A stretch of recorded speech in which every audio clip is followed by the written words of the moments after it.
Pag-uusapan naman natin ngayon ang magiging laban ng Cherry Tigo versus Galleries ngayong araw. At bibigyan natin ng preview, schedule time at syempre, anong team kaya ang posibleng malaglag o anong team naman kaya ang makakapasok ng quarterfinals sa knockout rounds na ito.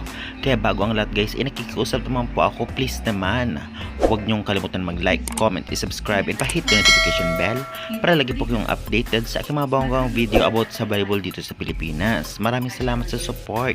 Well, isa rin sa inaabangan na laban ngayong araw ang knockout round sa pagitan ng Cherry Tigo versus Galleries.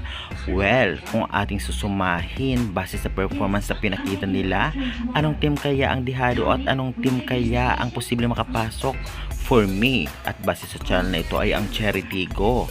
Grabe din, malakas din ang Cherry Tigo, ngunit talagang kinulang lang sa prelims at kung hindi sila natalo ng Sauce Coffee Thunderbells, sila sana ang papasok ng quarterfinals at hindi ang Kremlin Cool Smashers.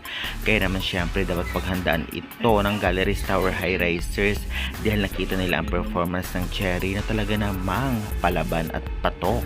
Masasabi rin natin na kahit dihado base sa performance ang Galleries ay hindi dapat ito maliitin dahil karamihan nga sa players ng Galleries na naglalaro ay mga veterans players. Hindi basta-basta, syempre may mga experience na. Kaya naman dapat ang Cherry Tigo kung gusto nilang manalo at makapasok ng quarterfinals ay dapat unahan agad nila. Dahil sa tingin ko at kung ating mapapansin kapag nagkakaroon ng momentum ang Galleries ay tuloy-tuloy. Karamihan din sa kanilang laban ay umaabot sa 4th and 5th sets dahil nga malakas din kahit papano ang team na ito, lalong-lalo pa kung tama ang balasa ng kanilang coach. Hindi man nakapaglaro ang ibang players ng Galleries, ngunit talaga namang may laban din sila kahit papano. Ang Cherry Tigo naman, hindi man natin nakita ang ibang players na naglaro as of now, ngunit malakas pa rin sila, kagaya na lamang ng laban nila sa mga veterans team, ngunit sa Creamline ay natalo sila.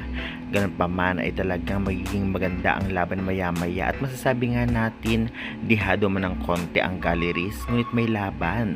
Kaya good luck to both teams. Sa tingin nyo guys, anong team mananalo? Kayanin kaya ng Galleries Tower High Risers ang Cherry Tigo crossovers? Comment nyo na yan at huwag kalimutan mag-like and subscribe for more updates.